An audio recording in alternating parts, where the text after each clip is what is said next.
Bueno, nos metemos en este bloque hablando ahora sí de coronavirus nuevamente. Y sobre todo vamos a hablar no sé si decirle daño o de alguna manera alteración. Ahora vamos a preguntar respecto de esto. Sobre todo en aquellos que han tenido coronavirus y han quedado afectados físicamente, pero emocionalmente también. Por eso estamos en comunicación con el doctor Fernando Taragano, que es neuropsiquiatra e investigador. Doctor, ¿cómo le va? Buenas tardes. Hola, ¿cómo les va a ustedes? Buenas tardes a todos. ¿Qué tal? Buenas tardes. Gracias por atendernos. Al contrario, es un placer. Bueno, ¿quedan alteraciones con aquellos que han tenido coronavirus? ¿Han detectado ustedes? Sí, claro que sí. Tú fíjate que al principio, los primeros reportes, te digo de abril, mayo del año pasado, decía que no quedaba demasiado, que era pasajero. Inclusive un reporte mundial dijo que los pacientes que tenían Alzheimer no les dejaba afectaciones ni daño. Bueno, sí. Todo eso ha cambiado enormemente. Por supuesto que las personas, aunque no padezcan COVID, tienen afectaciones psicológicas, mentales, y mucho más si han padecido el COVID. Los estudios lo han demostrado. Aquí en este nuevo estudio lo muestra que hasta el 94% de los argentinos tienen algún tipo de afectación y malestar psicológico que puede ser desde leve hasta severo, y en otras partes del mundo se ha constatado que lesiones importantes del tipo neuropsiquiátricas alcanza hasta el 35-40% de los pacientes. O sea que fíjate tú si habrá cambiado y habremos tenido que estudiar y adaptarnos a toda esta nueva patología que genera el coronavirus en nuestra mente, en nuestro psiquismo. Es decir, que hay dos instancias. Una, el daño que puede provocar, y por otro lado, la alteración por haber tenido coronavirus, inclusive también, ¿no? Esa, digo, me imagino, sí. Esa presión, ese miedo, la angustia, digamos, más allá de las complicaciones que puede haber tenido mientras transitaba justamente una etapa de COVID positivo, ¿no? Eso sería como normalmente uno lo denomina algo reactivo, digamos. Vos tenés un accidente de auto, sí, frontal, donde hay muchos, por ahí hay un fallecido, entonces vos quedás muy impactado, ¿verdad? Eso es lo que tú estás manifestando y tiene cierta lógica, porque nadie que está 20 días o 10 días en terapia intensiva lleno de cables la va a pasar bien, no es una instancia agradable en absoluto, y menos si tenés el temor de que te pase algo. Ahora, además genera daño. El virus, sí, en nuestro cerebro, en nuestro psiquismo, genera daño. En algunas personas ese daño es de larga data porque dura varios meses. En otras personas es un poco más transitorio y en pocos días puede superarse. Pero definitivamente tener COVID no pasa desapercibido para nuestro estado mental. Insisto, tal vez lo más común, lo más escuchado por ahí, porque es raro respecto a la neblina mental, pero genera trastornos de la memoria, y estos están asociados íntimamente con el coronavirus. Tengan o no hayan tenido antes problemas de memoria. Uno puede haber estado totalmente sano de la estructura cognitiva y generarse esa clase de problemática. Así que el coronavirus es bastante más... genera mucho más impacto negativo del que ni siquiera sospechábamos. A eso quería apuntar, doctor, a cómo se manifestaba este tipo de daños, cómo se daban cuenta. Usted hablaba de lagunas. Hemos incluso entrevistado personas que dijeron después de superar el virus, han quedado con estas lagunas momentáneas, no poder terminar una oración, al tener un blanco en sus recuerdos. ¿Qué más puede pasar? Está claro que por mi especialidad, como yo hago neuropsiquiatría y hago este tipo de situaciones, claro, sí, a mí me toca ver los pacientes más afectados. ¿Y por qué te hago esta aclaración? Porque siempre es bueno consultar a su médico de confianza. No me tienen que consultar a mí, sino al médico de confianza, al médico de toda la vida, al médico que lo trató. Porque, ¿qué quiero decir? Sí es cierto que la mayoría de los trastornos cognitivos, mismo los emocionales, van a pasar. Por supuesto que sí. Pero hay muchas personas que no les pasa, hay muchas personas que les queda instalado una problemática. Por eso se dice de neblina mental, porque queda una situación bastante confusa, donde hay por momentos episodios confusionales, hay lagunas mentales, uno tiene problemas en el recuerdo inmediato, y a uno como médico, viste, te asalta la duda. ¿Qué estoy viendo? ¿Algo que es nuevo, totalmente relacionado al coronavirus? ¿O es que el coronavirus está trayendo a la superficie algo que estaba escondido? Entonces, eso hay que consultarlo, hay que ver al médico de confianza y no dejarlo pasar. No tomarlo como algo banal. ¿Y qué se detecta más? ¿Que se despertó algo que estaba escondido por el coronavirus o es algo que se generó nuevo?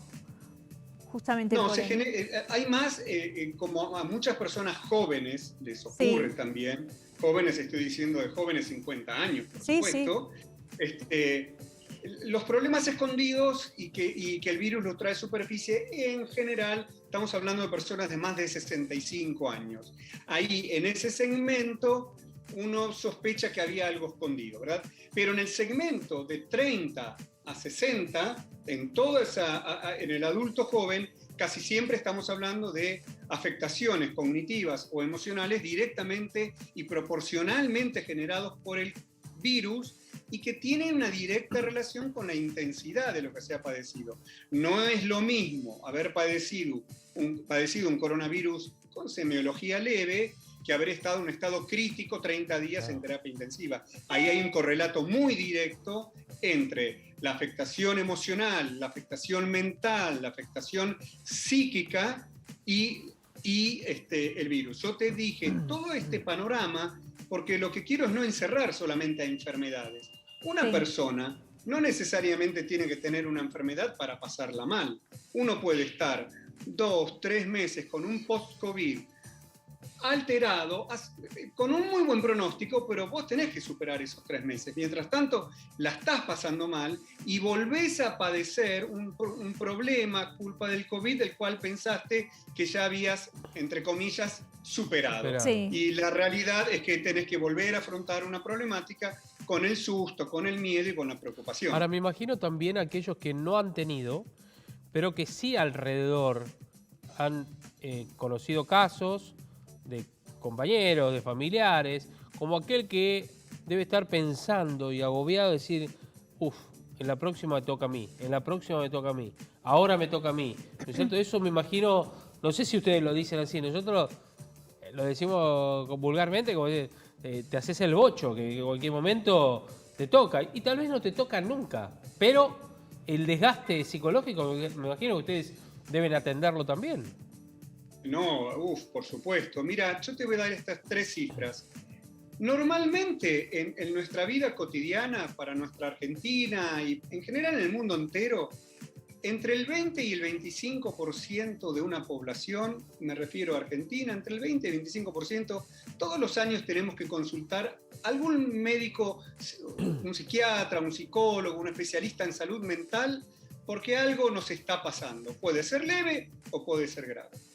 Ahora, respondiendo a tu pregunta en particular, una persona por el solo hecho de estar amenazada por la pandemia y haber tenido algún conocido, o basta con escuchar la cantidad de fallecidos y contagios, ese 25% sube al 55%. Sí. O sea que el 55% de los argentinos, aunque no hayamos tenido COVID, tenemos algún tipo de problemática psicológica, mental, neuropsiquiátrica, todo el espectro, desde lo más leve a lo más grave. Claro. Y yendo a este tema específico, los que han tenido COVID, esa cifra ya no es del 25 ni del 55, pasa a ser el 94%. Ahora, 94% no significa que sea todo ni leve, ni moderado, ni grave. Por suerte, en la mayoría... A ver, ¿la mayoría qué significa? Yo te diría que el 30% terminan con cuadros depresivos importantes. Sí.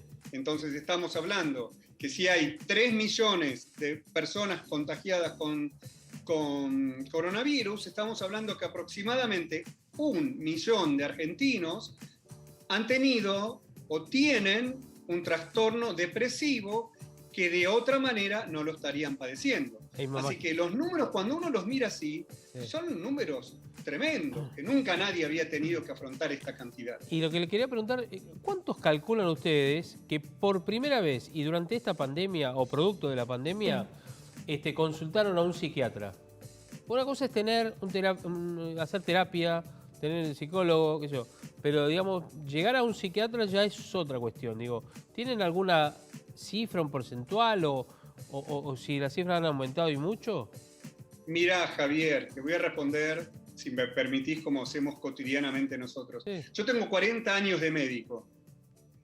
Nunca he trabajado tanto en mis 40 años de médico como entre el 2020 y el 2021. Qué bárbaro. Pero nunca. Y esto nos pasa a todos. Es obvio que al médico intensivista va de suyo que esto le ocurre.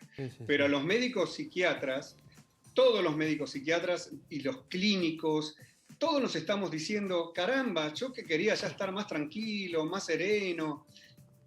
No, la respuesta es, no estamos ni tranquilos ni serenos, estamos en la primera línea de la batalla.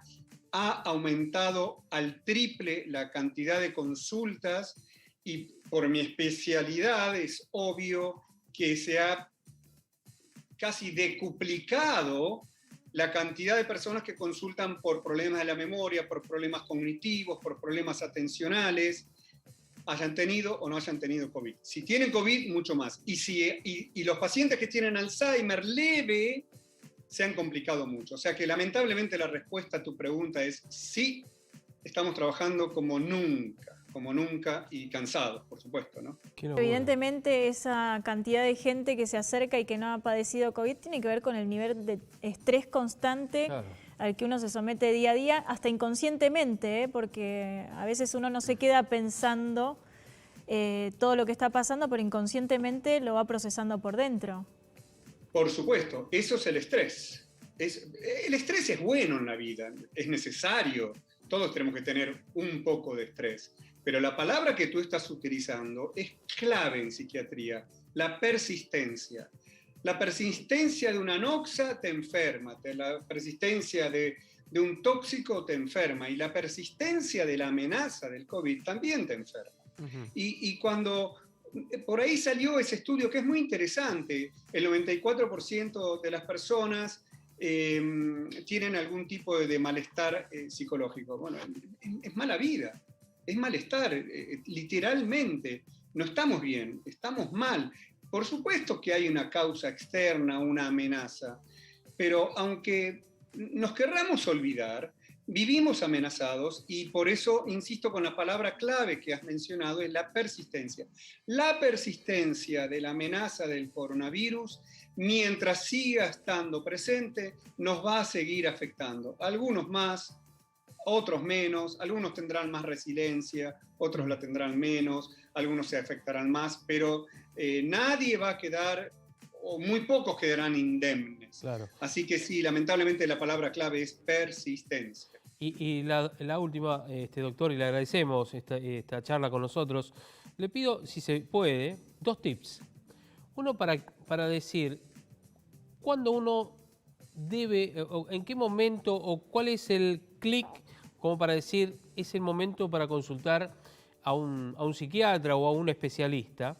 Y el otro, ¿qué consejo le daría a la gente? No digo para evitar la consulta, pero sí para no hacerse la cabeza. Vamos por ahí.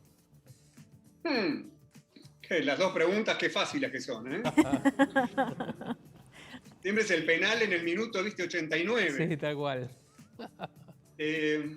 No es sencillo responder porque es muy dependiente de cada persona, de cada individuo, pero ya que estamos frente a tanto público, voy a responder de esta manera.